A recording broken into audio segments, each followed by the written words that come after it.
நாட்டின் முதல் மருத்துவ சுற்றுலா மாநாட்டை சென்னையில் முதலமைச்சர் மு.க.ஸ்டாலின் தொடங்கி வைத்தார். தமிழ்நாட்டில் குறைந்த செலவில் தரமான மருத்துவ சேவை வழங்கப்படுவதால் வெளி மாநிலங்கள் மட்டுமின்றி வெளிநாடுகளைச் சேர்ந்தவர்களும் சிகிச்சை பெற இங்கு வருகின்றனர். அவர்களுக்கு இடைத்தரகர்களால் ஏற்படும் இடையூறுகளை போக்கவும் விழிப்புணர்வு ஏற்படுத்தவும் மருத்துவ சுற்றுலா சிறப்பு மாநாடு சென்னையில் ஆண்டுதோறும் நடத்தப்படும் என்று சட்டப்பேரவையில் அறிவிக்கப்பட்டது. அதன்படி சென்னை கிண்டியில் 2 நாட்கள் நடைபெறும் இந்த மாநாட்டை முதலமைச்சர் மு.க.ஸ்டாலின் தொடங்கி வைத்தார்.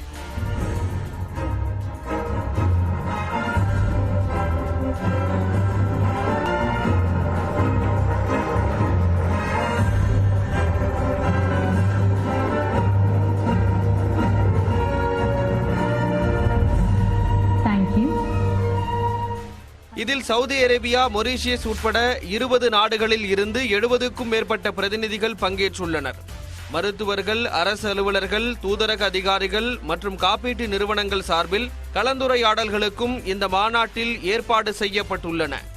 இதனிடையே சென்னை கிண்டியில் நடைபெற்ற மற்றொரு நிகழ்ச்சியில் இந்திய வர்த்தகம் மற்றும் தொழில் கூட்டமைப்பின் தேசிய செயற்குழு கூட்டத்தை முதலமைச்சர் ஸ்டாலின் தொடங்கி வைத்தார்.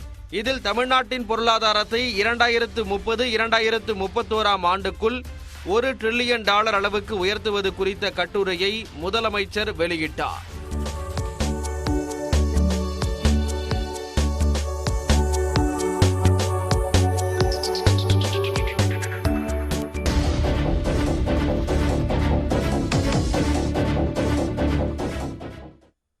சென்னை மெரினா கடல் பகுதியில் முன்னாள் முதலமைச்சர் கருணாநிதிக்கு பேனா நினைவு சின்னம் அமைப்பதற்கு 15 நிபந்தனைகளுடன் மத்திய சுற்றுச்சூழல் அமைச்சகம் ஒப்புதல் வழங்கியுள்ளது. பேனா நினைவு சின்னத்தை எதிர்த்து நாம் தமிழர் கட்சி சட்ட போராட்டத்தை முன்னெடுக்கும் என சீமான் கூறியுள்ளார். மறைந்த முன்னாள் முதலமைச்சர் கருணாநிதியின் எழுத்தாற்றலை நினைவு கூறக்கூடிய வகையில் மெரினா கடற்கரையில் உள்ள அவருடைய நினைவிடத்தின் பின்புறம் வங்கக்கடலில் பேனா வடிவ நினைவு சின்னம் அமைக்கப்படும் என்று தமிழ்நாடு அரசு அறிவித்துள்ளது. இதற்காக 81 கோடி ரூபாய் நிதி ஒதுக்கப்படும் என்றும் தெரிவிக்கப்பட்டுள்ளது. இதற்காக பல கட்சித் தலைவர்களும் சுற்றுச்சூழல் ஆர்வலர்களும் எதிர்ப்பு தெரிவித்து வருகின்றனர். இதனைத் தொடர்ந்து கருத்து கேட்பு கூட்டங்கள் நடத்தப்பட்டன. இந்நிலையில் நினைவு சின்னத்திற்கு அனுமதி கோரி மத்திய சுற்றுச்சூழல் அமைச்சகத்திற்கு தமிழ்நாடு அரசின் பொதுப்பணித்துறை கடிதம் அனுப்பியிருந்தது. இந்நிலையில் மத்திய வனம், சுற்றுச்சூழல் மற்றும் காலநிலை மாற்ற அமைச்சகத்தின் நிபுணர் குழு வங்கக்கடலில் பேனா நினைவு சின்னம் அமைக்க 15 நிபந்தனைகளுடன் அனுமதி வழங்கியுள்ளது. ஏப்ரல் 17ஆம் தேதி நடைபெற்ற சுற்றுச்சூழல் அமைச்சக கூட்டத்தில் இதற்கான அனுமதி வழங்கப்பட்டதாக தகவல் வெளியாகியுள்ளது. பேனா சின்னத்திற்கு எதிராக சட்ட போராட்டம் நடத்தப்படும் என்று நாம் தமிழர் கட்சியின் தலைமை ஒருங்கிணைப்பாளர் சீமான் தெரிவித்துள்ளார். இது தொடர்பாக ட்விட்டரில் பதிவிட்டிருக்கூடிய அவர், கடலில் பேனா நினைவு சின்னம் அமைப்பதற்கு மத்திய நிபுணர் குழுவினர் அனுமதி அளித்திருப்பது மக்களாட்சி முறைக்கு எதிரான செயல் என்று சாடியுள்ளார். இத்திட்டம் நிறைவேற்றப்பட்டால் பல கட்டிடங்கள் உருவாக்கி கடற்பகுதி கான்கிரீட் ஜங்கிளாக மாறும் என்று பூவுலகின் நண்பர்கள் அமைப்பை சேர்ந்த வெற்றி செல்வன் கூறியுள்ளார். நினைவு சின்னத்தை அறிமுகப்படுத்துகின்ற போது இது சார்ந்து பல்வேறு விதமான புதிய கட்டிடங்கள் வருவதற்கான ஒரு ஆபத்துமே இருக்கின்றது. அப்படி புதிய கட்டிடங்கள் வருகின்ற போது கடலோர பகுதி அப்படிங்கிறது முழுக்க கான்கிரீட் ஜன்னங்களாக மாறக்கூடிய வாய்ப்பு இருக்கு. அதன் காரணமாக அந்த பகுதியில் கூட எக்கோசிஸ்டம் அப்படிங்கிறது டிஸ்ட்ரக்ட் ஆகிடும். கூடுதலாக மீனவர்களுடைய பாரம்பரிய உரிமை அப்படிங்கிறது பறிக்கப்படும். அப்போ அந்த ஒரு ஆபத்து இருக்கு. அப்போ பூர்வக்குடியாக இருக்கக்கூடிய மீனவர்களுடைய வாழ் உரிமை அப்படிங்கிறது என்ன ஆகும், மீன்பிடி தொழில் அப்படிங்கிறது என்ன ஆகும் அப்படிங்கிற ஒரு கேள்வி இருக்கு. குறிப்பாக அந்த கடல் சார்ந்து இருக்கக்கூடிய சூழலில் மாற்றம் அப்படிங்கிறது எந்த அளவுக்கு பாதிப்பை உண்டாக்கும் அப்படிங்கிற கேள்வி இருக்கு. அனைத்து பாதுகாப்பு அம்சங்களையும் கருத்தில் கொண்டே மத்திய அரசு அனுமதி அளித்திருப்பதாக தெலுங்கானா ஆளுநர் தமிழிசை சவுந்தரராஜன் கூறியுள்ளார். இது பொதுவா நாம இது அனுமதி என்று சொல்வதை விட எந்த விதத்திலும் பாதிப்பை ஏற்படுத்தும், கலைஞர் அவர்களுக்கே பாதிப்பை ஏற்படுத்துகிறது என்றால், சுற்றுச்சூழல் பாதிப்பை ஏற்படுத்துகிறது, அது அவருக்கே ஒத்துக்கொள்ளாது. அதனால எல்லாவித பாதுகாப்பு நடவடிக்கைகளும், சுற்றுச்சூழல் பாதுகாப்பு, மற்ற பாதுகாப்பு எல்லா நடவடிக்கைகளோடு அது எழுப்பப்படுவதற்கான தான் அனுமதி கொடுக்கப்பட்டிருக்கிறது. மத்திய அரசின் சுற்றுச்சூழல் அமைச்சகம் விதித்திருக்கக்கூடிய அனைத்து நிபந்தனைகளையும் தமிழ்நாடு அரசு பின்பற்ற வேண்டும் என்றும் தமிழிசை வலியுறுத்தியுள்ளார். கருணாநிதிக்கு பேனா நினைவு சின்னம் அமைக்க மத்திய சுற்றுச்சூழல் அமைச்சகம் விதித்துள்ள நிபந்தனைகள் என்னென்ன என்பதை இந்த தொகுப்பில் காணலாம். INS கடற்படை தளத்திடம் தடையில்லா சான்றிதழ் பெற வேண்டும். கட்டுமான பணிகளுக்கு நிலத்தடி நீரை பயன்படுத்தக்கூடாது. நிபுணர் கண்காணிப்பு குழு அமைத்து கண்காணிக்க வேண்டும். கழிவுகளை நீர்நிலைக்கு அருகே கொட்டக்கூடாது. பணிகள் தொடங்கும் முன்பாக அனைத்து அனுமதிகளும் பெற வேண்டும். பேனா நினைவு சின்னத்தை பார்வையிட குறிப்பிட்ட அளவு மட்டுமே பார்வையாளர்களை அனுமதிக்க வேண்டும். ஆமை இனப்பெருக்க காலமான ஜனவரி 1 முதல் ஏப்ரல் 30ஆம் தேதி வரை பணிகளை மேற்கொள்ளக்கூடாது என்ற நிபந்தனைகள் விதிக்கப்பட்டுள்ளன. மேலும் பசுமை தீர்ப்பாயம் மற்றும் நீதிமன்றங்களில் உள்ள வழக்குகளின் இறுதி தீர்ப்புக்கு கட்டுப்பட்டது என்றும் கூறப்பட்டுள்ளது. திட்டங்களை அறிக்கையில் உள்ளது போலவே பின்பற்ற வேண்டும் என்றும், போலி தகவல்கள் இருந்தால் எந்த நேரத்திலும் அனுமதி வாபஸ் பெறப்படும் என்றும் தெரிவிக்கப்பட்டுள்ளது. கடலோர பாதுகாப்பு விதிகளுக்கு உட்பட்டு பணிகள் இருக்க வேண்டும். தொழிலாளர் முகாம், இயந்திர சேமிப்பு கிடங்கு அமைக்கக்கூடாது. அவசர கால வெளியேற்ற திட்டம் செயல்படுத்தப்பட்டு அறிக்கை அளிக்க வேண்டும். தடையில்லா சான்றிதழ் பெற்ற பகுதிகளில் மட்டுமே பணி நடைபெற வேண்டும். பணி நடைபெறும் போது கடல் அரிப்புகளை கண்காணிக்க வேண்டும் என்ற 15 நிபந்தனைகளை மத்திய சுற்றுச்சூழல் அமைச்சகம் விதித்துள்ளது.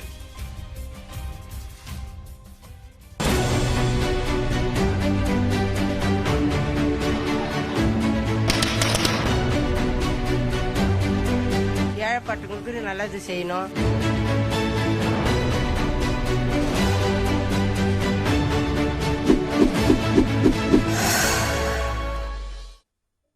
பெங்களூரில் 8 தொகுதி வேட்பாளர்களை ஆதரித்து பிரதமர் நரேந்திர மோடி பரப்புரை மேற்கொண்டு வருகிறார்.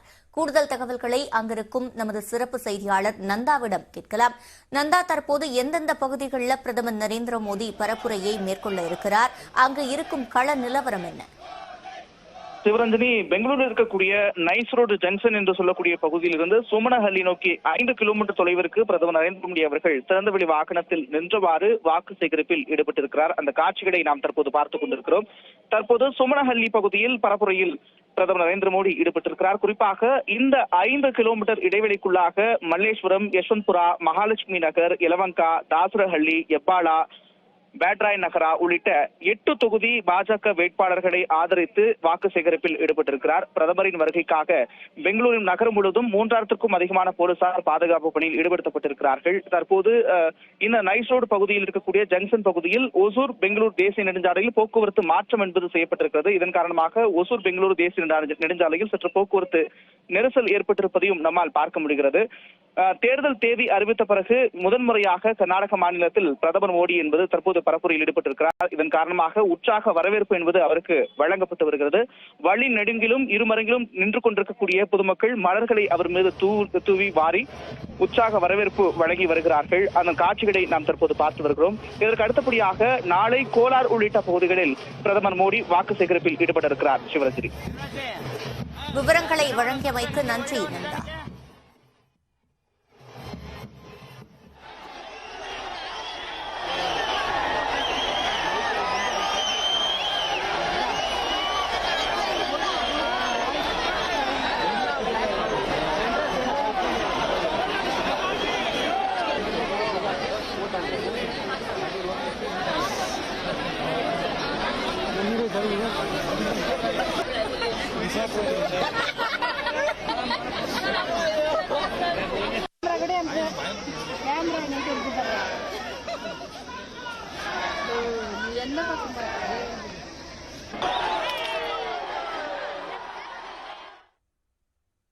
முன்னதாக பிதர் பகுதியில் பரப்புரை மேற்கொண்ட பிரதமர் மோடி காங்கிரஸ் கட்சி தன்னை 91 முறை அவமதித்ததாக குற்றம் சாட்டினார்.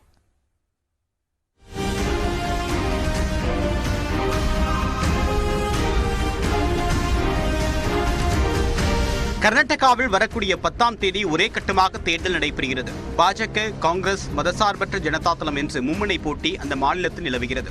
தேசிய அரசியல் தலைவர்கள் கர்நாடகாவில் முகாமிட்டு தங்கள் கட்சியருக்கு வாக்கு சேகரித்து வருகின்றனர். பிதர் பகுதியில் பரப்புரை மேற்கொண்ட பிரதமர் நரேந்திர மோடி காங்கிரஸ் ஆட்சியில் வளர்ச்சிப் பணிகள் நிறுத்தப்பட்டிருந்ததாகவும் பாஜக ஆட்சியில் வெளிநாட்டு முதலீடுகள் மும்மடங்கு அதிகரித்திருப்பதாகவும் கூறினார்.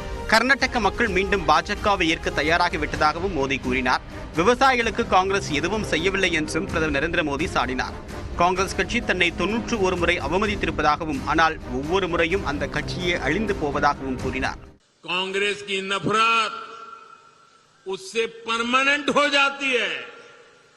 अभी इस चुनाव में भी कांग्रेस ने फिर से मुझे गालियां देने का काम शुरू कर दिया है. मैंने देखा किसी ने उन गालियों की लिस्ट बनाई है और वो गालियों की लिस्ट मुझे दी है. இதைத் தொடர்ந்து விஜயபுராத் பகுதியில் நடைபெற்ற பொதுக்கூட்டத்தில் பேசிய பிரதமர் நரேந்திர மோடி காங்கிரஸ் எப்போதும் அம்பேத்கரின் சிந்தனைகளை எதிர்த்து வந்ததாக குற்றம் சாட்டினார். பட்டியலின மற்றும் பிற்படுத்தப்பட்ட மக்களின் நலனுக்கான திட்டங்களுக்கு பாஜக அரசு முக்கியத்துவம் அளித்திருப்பதாகவும் மோடி தெரிவித்தார். உடுப்பி மாவட்டம் பைந்தூரில் பேரணியில் பங்கேற்ற உள்துறை அமைச்சர் அமித்ஷா பாஜக வேட்பாளர்களுக்கு வாக்கு சேகரித்தார்.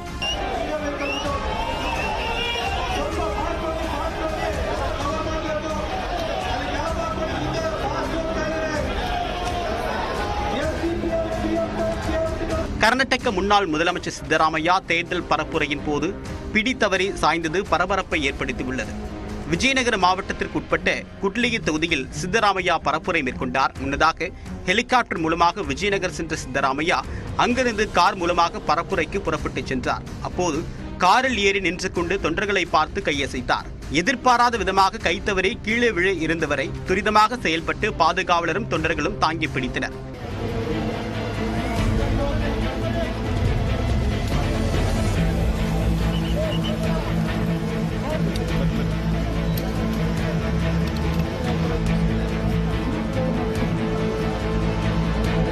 கர்நாடக மாநிலம் தார்வாட் பகுதியில் காங்கிரஸ் பொதுச் செயலாளர் பிரியங்கா காந்தி தீவிர பரப்புரை மேற்கொண்டார். திறந்தவெளி வாகனத்தில் தன்னுடைய கட்சியின் வேட்பாளருக்கு ஆதரவு திரட்டினார். வழிநெடுகிலும் காங்கிரஸ் தொண்டர்கள் அவருக்கு உற்சாக வரவேற்பு அளித்தனர்.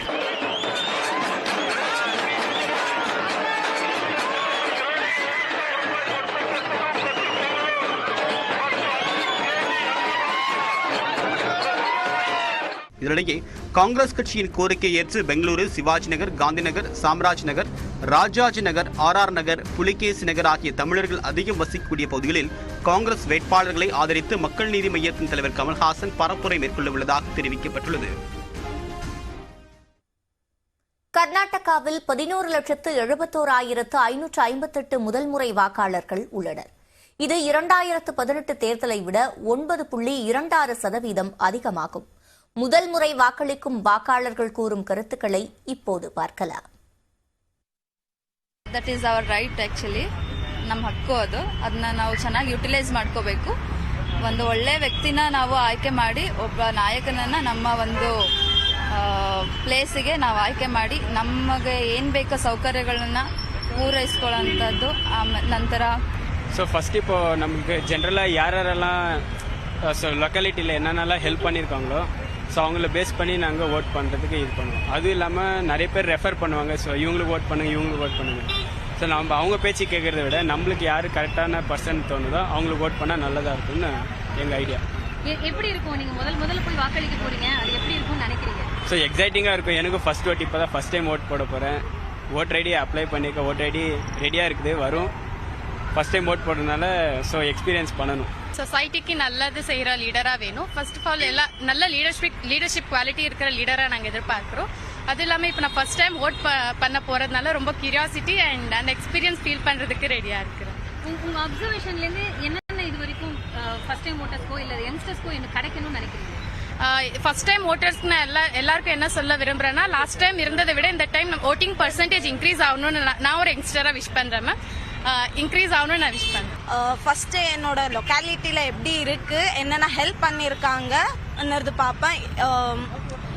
நம்ம லொக்காலிட்டியோட எல்லாருக்கும் சேர்த்து பண்ணுவாங்களான்றது இருக்கும். ஸ்டூடெண்ட்ஸுக்கு மெயினாக பார்ப்பாங்களா, யங் ஜென்ரேஷனுக்கு ஆப்பர்ச்சுனிட்டிஸ் கொடுத்தா நல்லா இருக்கும். ஸோ அது மேலே டிபெண்ட் பண்ணி நான் என்னோட ஓட் போட போகிறேன். எப்படி இருக்க போகுது உங்களோட experience? Like very excited. First time vote, அதுவும் 18 இயர்ஸ் கரெக்டாக ப்ராப்பர் 18 இயர்ஸில் ஓட் போட போகிறோம். ஸோ ரொம்ப எக்ஸைட்டடாக இருக்கேன். கேண்டிடேட் எவ்வளோ நல்லா இருக்காரு, எஜுகேட்டடாக இருக்காரான்னு பார்ப்பேன். அவரோட பிஹேவியர் பார்ப்பேன். நிறைய சொசைட்டிக்கு என்ன பண்ணுவோன்னு ஃபர்ஸ்ட் அண்ட் ஃபார்மோஸ்ட் சொசைட்டிக்கு என்ன பண்ணுவாருன்னு ஒரு வாட்டி செஞ்சு பார்ப்பேன்.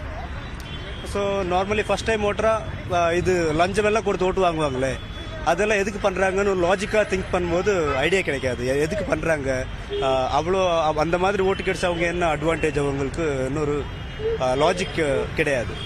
It will be a nice experience because how long we are seeing how to vote. Now we are going to experience about this.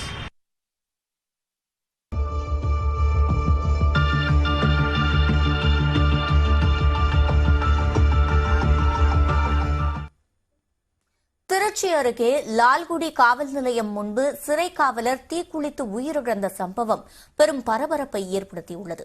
காவல் உதவி ஆய்வாளர் சஸ்பெண்ட் செய்யப்பட்டுள்ள நிலையில் சிறை காவலர் தற்கொலையின் பின்னணி என்ன பார்க்கலாம்.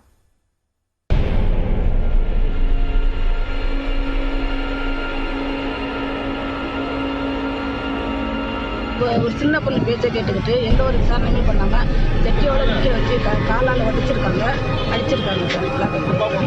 நிலத்தகராறில் சஸ்பெண்ட் செய்யப்பட்ட சிறை காவலர் தான் கொடுத்த புகார் மீது நடவடிக்கை எடுக்காத காரணத்தால் தனது உயிரை மாய்த்துக் கொண்டுள்ளார். காவல் நிலையம் முன்பு நடைபெற்ற இந்த சம்பவத்தின் முழுமையான பின்னணி என்ன?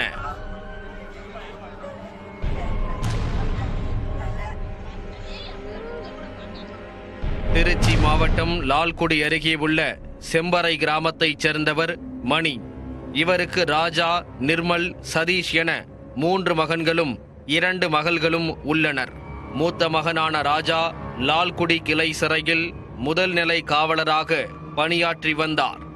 இந்நிலையில் ராஜாவுக்கும் அவரது தம்பி நிர்மலுக்கும் கடந்த 1 வருடமாக சொத்து பிரச்சனை இருந்து வந்துள்ளது. இது தொடர்பாக இருவருக்கும் அடிக்கடி தகராறும் ஏற்பட்டு வந்தது. இதேபோல் அதே பகுதியைச் சேர்ந்த முத்து என்பவருக்கும் ராஜாவுக்கும் நிலப்பிரச்சனை தொடர்பாக அடிதடி சண்டை ஏற்பட்டுள்ளது. இது தொடர்பாக முத்து கொடுத்த புகாரின் பேரில் ராஜா மீது வழக்கு பதியப்பட்டு கடந்த 2021ஆம் ஆண்டு பணியிடை நீக்கம் செய்யப்பட்டார். இதன் காரணமாக ராஜா மிகுந்த மன உளைச்சலில் இருந்து வந்தார். இந்நிலையில் கடந்த ஏப்ரல் 25ஆம் தேதி சிறை காவலர் ராஜாவுக்கும் அவரது தம்பி நிர்மலுக்கும் இடையே மீண்டும் தகராறு ஏற்பட்டு மோதலாக மாறியது. இதில் 2 தரப்பினரும் ஒருவரை ஒருவர் தாக்கிக் கொண்டு காயமடைந்தனர். இந்த தாக்குதலில் ராஜாவின் மனைவி விஜயா, நிர்மலின் மனைவி ஜெனிதா ஜாக்குலின் ஆகியோரும் காயமடைந்து லால்குடி அரசு மருத்துவமனையில் அனுமதிக்கப்பட்டு சிகிச்சை பெற்றனர். இதுகுறித்து 2 தரப்பினரும் கொடுத்த புகாரின் பேரில் லால்குடி உதவி ஆய்வாளர் பொற்செடியன் விசாரணை நடத்தி மனு ரசீது வழங்கியுள்ளார். இந்நிலையில் ராஜா நிர்மலிடையே மீண்டும் பிரச்சனை வெடித்துள்ளது. காவல் நிலையத்திற்கு சென்று கையெழுத்து போட்டுவிட்டு வருவதாக வீட்டில் கூறிவிட்டு ராஜா சென்றுள்ளார். லால்குடி காவல் நிலையம் சென்ற ராஜா தான் கொடுத்த புகார் மீது எந்தவித நடவடிக்கையும் ஏன் எடுக்கவில்லை என கேள்வி எழுப்பியுள்ளார். ஆனால் லால்குடி காவல் நிலையத்தில் சரியாக பதிலளிக்காமல் அவரை அவதூறாக பேசியதாக கூறப்படுகிறது. இதனால் ஆவேசமடைந்த ராஜா போலீசார் முறையாக விசாரணை நடத்தவில்லை என கூறி காவல் நிலையம் முன்பு நின்று தனது உடல் மீது பெட்ரோல் ஊற்றி தீ வைத்துக் கொண்டார். தீ அவரது உடலில் பற்றி எறிந்ததால் அலறி துடித்தார். இதனை கண்டு அதிர்ச்சியடைந்த போலீசார் அவரது உடலில் தண்ணீரை ஊற்றி தீயை அணைத்தனர். பின்னர் அவரை மீட்டு லால்குடி அரசு மருத்துவமனையில் அனுமதித்தனர். அங்கு முதலுதவி சிகிச்சைக்கு பின் மேல் சிகிச்சைக்காக திருச்சி அரசு மருத்துவமனைக்கு அனுப்பி வைக்கப்பட்டார்.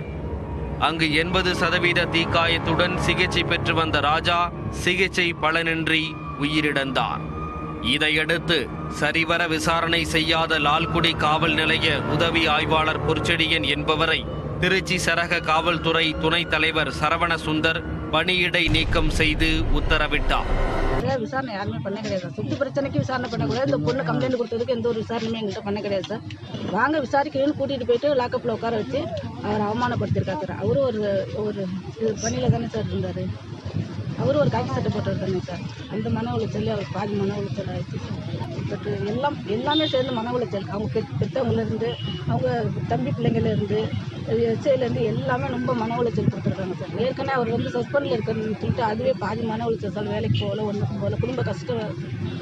அதனால் அவர் அந்த மன உளைச்சல் இருக்கும்போது மேற்கொண்டு மன பிரச்சனை பண்ணிகிட்டே இருக்கும்போது அவரால் என்ன பண்ணணுமே தெரியாமல் இந்த சம்பவம் தொடர்பாக லால்குடி போலீசார் வழக்கு பதிவு செய்து விசாரணை நடத்தி வருகின்றனர். லால்குடி காவல் நிலையம் முன்பு சிறை காவலர் ஒருவர் தீக்குளித்து தற்கொலை செய்து கொண்ட சம்பவம் அப்பகுதியில் பெரும் பரபரப்பை ஏற்படுத்தியுள்ளது.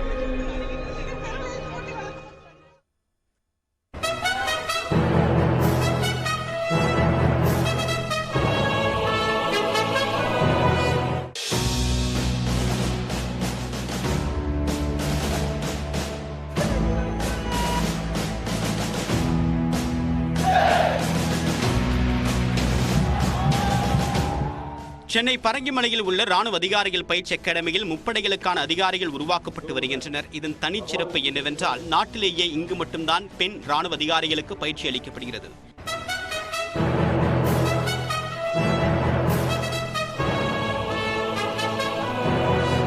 அந்த வகையில் நடப்பாண்டு 40 பெண்கள் உட்பட 200க்கும் மேற்பட்டோர் பயிற்சியை நிறைவு செய்தனர். நிறைவு விழாவில் சிறப்பு விருந்தினராக வங்கதேச ராணுவ தலைமை அதிகாரி ஷிப்யூதீன் அமீது பங்கேற்றார். பயிற்சி நிறைவு நாள் அணிவகுப்பில் ராணுவ அதிகாரிகள் மிடுக்குடன் நடைபோட்டு அசர வைத்தனர்.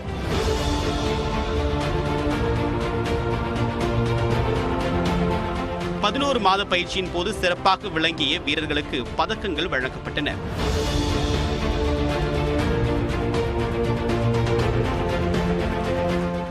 வானில் பறந்த 3 ஹெலிகாப்டர்கள் மூலமாக பயிற்சி முடித்த இளம் ராணுவ அதிகாரிகளுக்கு ரோஜா மலர்களை தூவி வாழ்த்து தெரிவிக்கப்பட்டது. தங்கள் பிள்ளைகள் ராணுவத்தில் இணைந்து பணியாற்ற உள்ள பெருமைமிக்க தருணத்தில் அவர்களை பெற்றோர்கள் முத்தமிட்டு ஆறத் தழுவியது, சக நண்பர்கள் தோளில் சுமந்து கொண்டு வலம் வந்தது என்று உணர்ச்சி பூர்வமான தருணங்களும் அரங்கேறின. எங்கே மகன் என்று எவரும் கேட்க, ராணுவத்தில் என தாயும் சொல்ல, அத்தருணம் போல் பொற்பதக்கங்கள் கை கிடைக்குமா? சென்னை திருவல்லிக்கேணியை சேர்ந்த ரகுமான் ராணுவ அதிகாரியாக பணியாற்ற வேண்டும் என்ற லட்சியத்துடன் அடுத்தடுத்து 4 முறை முயற்சி செய்து இறுதியில் தேர்வானதாக கூறியுள்ளார். முன்னாடி ஆர்மி நேவி ஏர்ஃபோர்ஸில் அவ்வளோவா தமிழ்நாட்டிலேருந்து வரமாட்டாங்க. இப்போ வர பேட்ச் பார்த்தீங்கன்னா ஒரு 8லேருந்து 10 பேர் ஒவ்வொரு பேட்ச்லையும் இருக்காங்க. கிட்டத்தட்ட ஒரு 5% தமிழ்நாட்டில் வராங்க. பட் ஆனால் இது இன்னும் கம்மி தான். இன்னும் கொஞ்சம் ட்ரை பண்ணால் நம்ம இளைஞர்கள் தமிழ் இளைஞர்கள் நிறைய திறமை இருக்குது. இந்த நிகழ்வுக்கு முத்தாய்ப்பாக நாட்டின் எல்லையில் போர்ப்படையில் பணியாற்ற உள்ள முதல் பெண் ராணுவ அதிகாரிகள் குழுவும் தன்னுடைய பயிற்சியை நிறைவு செய்துள்ளது. Sure that all 5 of us will do well. We'll give our best. We'll put in all our hard work, and we'll be at par with the gentlemen officers with us, and we'll make the country proud. இதுவரை பெண்கள் எல்லை பகுதிகளில் பணியமர்த்தப்பட்டது இல்லை. ஆனால் முதல் முறையாக போர் பதற்றம் உள்ள பாகிஸ்தான், சீனா உள்ளிட்ட எல்லை பகுதிகளில் பெண் ராணுவ அதிகாரிகள் பணியாற்ற உள்ளனர். இதற்காக சிறப்பு பயிற்சிகள் வழங்கப்பட்டு பீரங்கி படை உள்ளிட்ட பிரிவுகளில் பெண் வீரர்கள் பணியமர்த்தப்பட உள்ளனர்.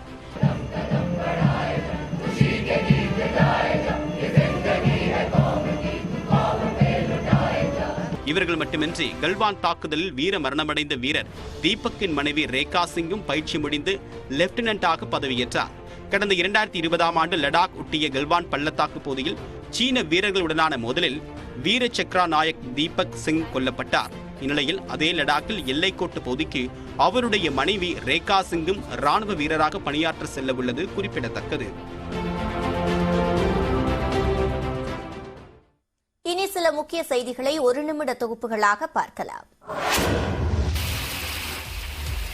தமிழ்நாட்டின் பல்வேறு மாவட்டங்களிலும் மிதமான மழை பெய்துள்ளது. வேலூர் மாவட்டத்தில் காட்பாடி மற்றும் சுற்றுவட்டார பகுதிகளில் பலத்த காற்றுடன் 1 மணி நேரம் மழை கொட்டி தீர்த்தது.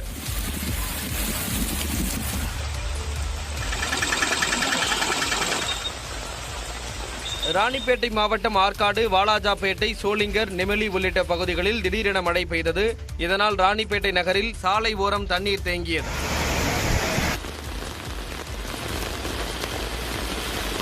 தருமபுரி மாவட்டத்தில் நகர்ப்பகுதிகள் மட்டுமன்றி அரூர், பாப்பிரெட்டிப்பட்டி, வாச்சாத்தி சுற்றுவட்டார பகுதிகளில் பெய்த மழையால் விவசாயிகள் மகிழ்ச்சி அடைந்தனர். புதுக்கோட்டையில் பெய்த திடீர் மழையால் வெப்பம் தணிந்து குளிர்ந்த சூழல் காணப்பட்டது.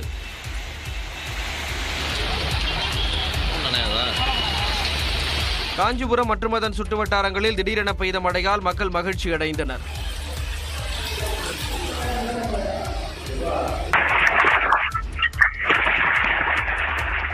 இதேபோல திண்டுக்கல் மாவட்டம் ஆத்தூர் சுற்றுவட்டார பகுதிகளிலும் மழை கொட்டி தீர்த்தது.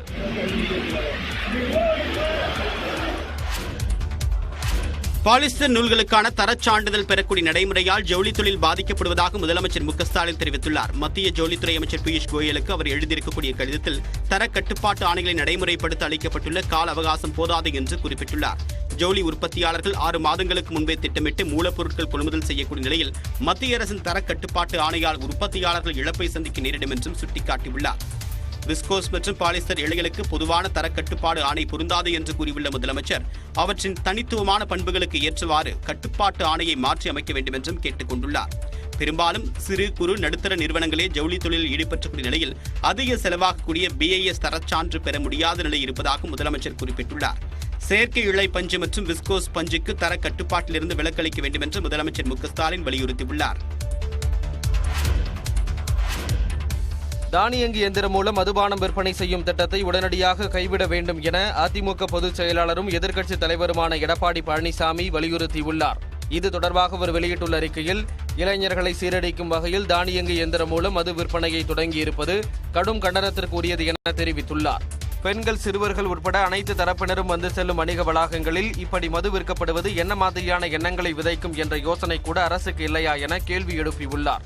மக்களை பற்றி கொஞ்சம் கூட அக்கறை இல்லாமல் வருவாயை மட்டும் கருத்தில் கொண்டு இதுபோன்ற செயல்களில் ஈடுபடுவது வெட்கக்கேடானது எனவும் எடப்பாடி பழனிசாமி விமர்சித்துள்ளார். தமிழகம் முழுவதும் 500க்கும் மேற்பட்ட இடங்களில் இதுபோன்ற தானியங்கி எந்திரங்கள் பொருத்தப்பட உள்ளதாக வரும் செய்திகள் மக்களிடையே அச்சத்தை ஏற்படுத்தி இருப்பதாகவும் எடப்பாடி பழனிசாமி கூறியுள்ளார்.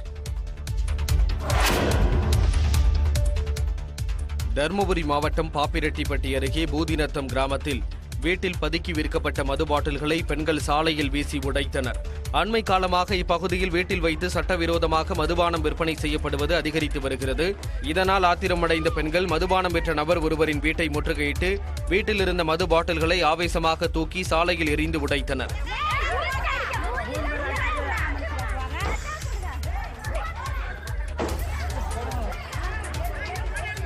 அதே கிராமத்தில் மற்றொரு வீட்டில் பீர் பாட்டில்களை பெட்டி பெட்டியாக போலீசார் கைப்பற்றினர்.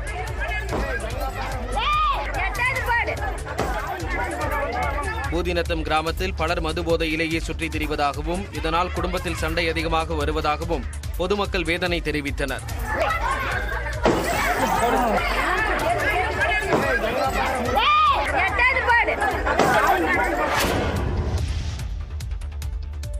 தக்காளியின் விலை கடுமையாக வீழ்ச்சியடைந்துள்ளதால் விவசாயிகள் வேதனை அடைந்துள்ளனர். ஈரோடு மாவட்டம் தாளவாடி, கொங்கள்ளி சுற்றுவட்டார கிராமங்களில் பயிரிடப்பட்டுள்ள தக்காளியை கிலோ 4 ரூபாய் வீதம் வியாபாரிகள் வாங்கிச் செல்வதாக விவசாயிகள் கூறினர். ஏக்கருக்கு 1.5 லட்சம் ரூபாய் வரை செலவு செய்த நிலையில் பறிப்பு கூலி கூட வழங்க முடியாததால் பறிக்காமல் செடியிலேயே விட்டு விடுவதாக வேதனை தெரிவித்தனர். சில பேர் நிறைய பேர் வந்து காட்டிலே விட்டுறாங்க பொறிக்காம. ஏன்னா பொறிச்சு அதுக்கு கூலி கொடுத்து அது ஒன்றும் கட்டுப்படி ஆகாதனால காட்டோட நிறைய போயிட்டுருக்கு. அரசாங்கமே வந்து இதுக்கு ஒரு வழி ஏற்படுத்தி கொடுத்து இது மதிப்பு கூட்டி விற்கிறதுக்கான ஏற்பாட்டை வந்து பண்ணினா தக்காளி பயிர் செஞ்ச விவசாயிகளுக்கு ஒரு பலனாக இருக்குது. இதேபோல திருச்சியில் சில்லறை விற்பனையில் 1 கிலோ தக்காளி 10 ரூபாய் அளவுக்கு விலை குறைந்துள்ளது. தக்காளி விலை வீழ்ச்சி அப்படின்னு பொதுமக்களுக்கு ஒரு பக்கத்து சந்தோஷமாக இருந்தாலும் விவசாயிகள் பெருசாக பாதிச்சிருக்காங்க. வர்ற மக்கள் இப்போ நாங்கள் தக்காளி வியாபாரம் பண்ணுறோன்னாக்கா இன்றைக்கி விலை சில்லறை விலை காந்தி மார்க்கெட்டில் 10 ரூபா, அதுக்கு 2வது ரகம் 8 ரூபா. இதுக்கு மக்கள் வாங்குறதுக்கு தயாராக இல்லை. ஆந்திரா, தெலங்கானா உள்ளிட்ட மாநிலங்களில் இருந்து தக்காளி வரத்து அதிகரித்துள்ளதால் விலை சரிவடைந்துள்ளதாக வியாபாரிகள் தெரிவித்துள்ளனர். மேலும் செய்திகளை பார்க்கலாம். சிறியவுடன் இணைத்து விடலாம் என்று வைகோவிற்கு அக்கட்சியின் அவைத்தலைவர் துரைசாமி கடிதம் எழுதியிருப்பது பரபரப்பை ஏற்படுத்தியுள்ளது.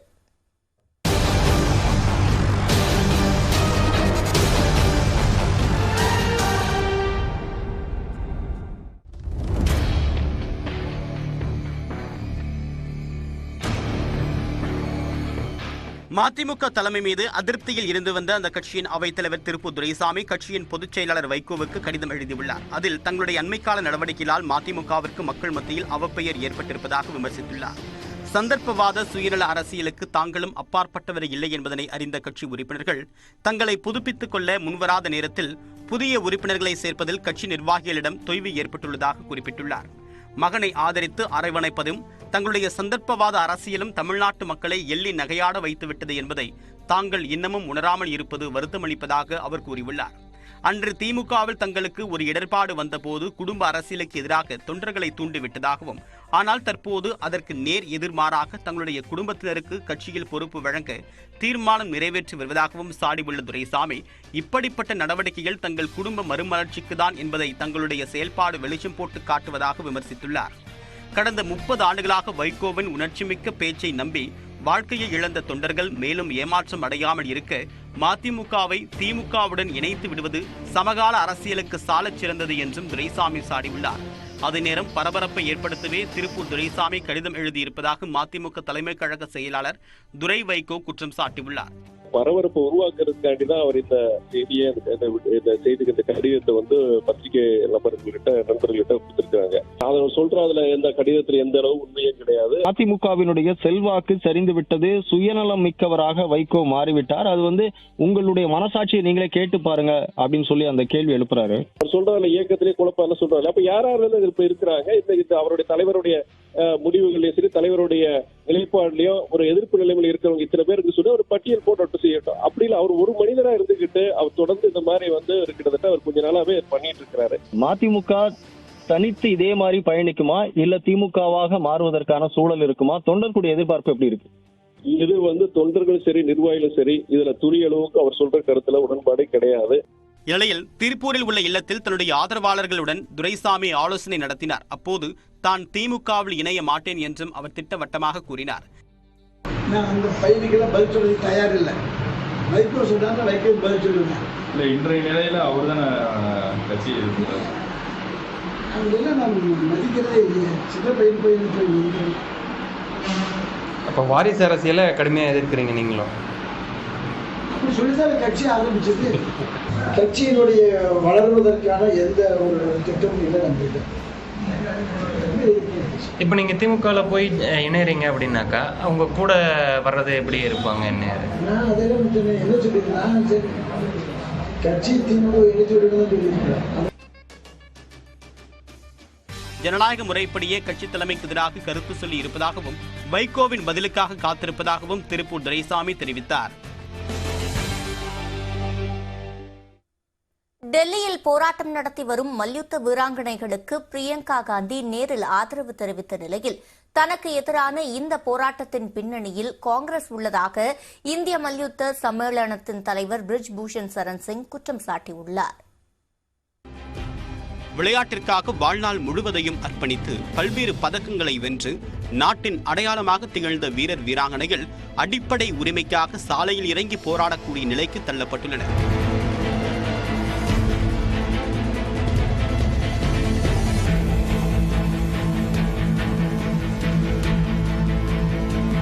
பாலியல் அச்சுறுத்தல்களை தந்ததாக இந்திய மல்யுத்த சம்மேளனத்தின் தலைவரும் பாஜக எம்பியுமான பிரிஜ் பூஷன் சரண் சிங் மீது நடவடிக்கை எடுக்க கோரி நடைபெற்று வரக்கூடிய இந்த போராட்டம் 8வது நாளை எட்டியுள்ளது. இதனிடையே உச்சநீதிமன்றத்தில் தொடர்ந்த வழக்குகளின் தாக்கமாகவும் நீதிபதிகளின் வலியுறுத்தலின் பேரிலும் பிரிஜ் பூஷன் மீது டெல்லி கனோட் பிளஸ் காவல் நிலையத்தில் போக்ஸ்கோ சட்டம் உட்பட 2 எஃப்ஐஆர்கள் பதிவு செய்யப்பட்டன. ஆனால் பிரிஜ் பூஷன் கைது செய்யப்படும் வரை போராட்டம் தொடரும் என்று போராட்டத்தில் ஈடுபட்டுள்ள மல்யுத்த வீரர் வீராங்கனைகள் தெரிவித்தனர். கடந்த ஜனவரி மாதம் இதே போன்ற போராட்டம் நடைபெற்ற போது அரசியல் கட்சிகள் இதில் தலையிட வேண்டாம் என்று போராட்டக்காரர்கள் அறிவித்திருந்தனர். ஆனால் இந்த முறை அரசியல் கட்சிகள் தாமாக முன்வந்து ஆதரவளித்தால் ஏற்றுக்கொள்ளப்படும் என்றும் குறிப்பிட்டிருந்தனர். நிலையில் டெல்லி ஜந்தர் மந்தரில் போராட்டம் மேற்கொண்டு வரக்கூடிய மல்யுத்த வீரர் வீராங்கனைகளை காங்கிரஸ் கட்சியின் பொதுச் செயலாளர் பிரியங்கா காந்தி நேரில் சந்தித்து ஆதரவு தெரிவித்தார். பிறகு செய்தியாளர்களை சந்தித்த பிரியங்கா காந்தி பதக்கங்கள் வென்றால் மட்டுமே பிரதமர் நரேந்திர மோடி வீரர் வீராங்கனைகளை அழைத்து தேநீர் விருந்தளிப்பார் என்று கூறினார். இதுவரை இவர்களை சந்தித்து கோரிக்கைகளை கேட்காதற்கான காரணம் என்ன என்றும் கேள்வி எழுப்பினார். भगवान जाने, मैं आपसे पूछ रही हूँ कि भाई इस आदमी को बचाने के लिए इतना सारा क्यों किया जा रहा है, जब इतनी सारी लड़कियां जिन्होंने देश के लिए इतना किया है, अपने परिवारों के लिए किया है, प्रदेश के लिए किया है, देश के लिए किया है, और इतना मतलब पर्सनल संघर्ष है इनका, आप देख सकते हैं. इन्होंने इतना किया है और आप उसको बचा रहे हैं. भाई इनको बचाओ ना. இதற்கு பதிலளித்த பிரிஜ் பூஷன் தனக்கு எதிரான போராட்டத்தின் பின்னணியில் சில தொழிலதிபர்களும் காங்கிரசும் உள்ளதாக குற்றம் சாட்டினார். जिनको मुझसे कष्ट है और कांग्रेस का हाथ है, सुर बोला था और आज दिखाई पड़ गया कि किसका हाथ है. இந்த போராட்டம் அரசியலாக உருமாற்றம் அடைய தொடங்கி இருக்கக்கூடிய நிலையில் தாங்கள் எந்த கட்சியையும் ஆதரிக்கவில்லை என்று வீராங்கனை சாக்ஷி விளக்கம் அளித்துள்ளார். पार्टी को सपोर्ट नहीं करते, हम खिलाड़ी हैं, ये बार बार हम मेंशन कर रहे हैं, हम किसी पॉलिटिकल पार्टी को सपोर्ट नहीं करते. और एक लास्ट बात मैं मेंशन करना चाहूंगी, यहाँ आके जो भी स्पीच देता है, जो भी एग्रेशन की स्पीच देता है या हमारे धरने को भटकाने की कोशिश कर रहा है, उसका जिम्मेवार वो खुद होगा, हम नहीं होंगे. 45 நாட்களில் இந்திய மல்யுத்த சம்மேளன தலைவருக்கான தேர்தல் நடைபெறக்கூடிய நிலையில் அதற்குள் பிரிஜ் பூஷன் பதவி நீக்கம் செய்யப்பட்டு கைது செய்யப்படுவாரா என்பதே வீரர்களின் எதிர்பார்ப்பாக உள்ளது. மேலும் செய்திகளை பார்க்கலாம் சிறிய இடைவேளைக்கு பிறகு.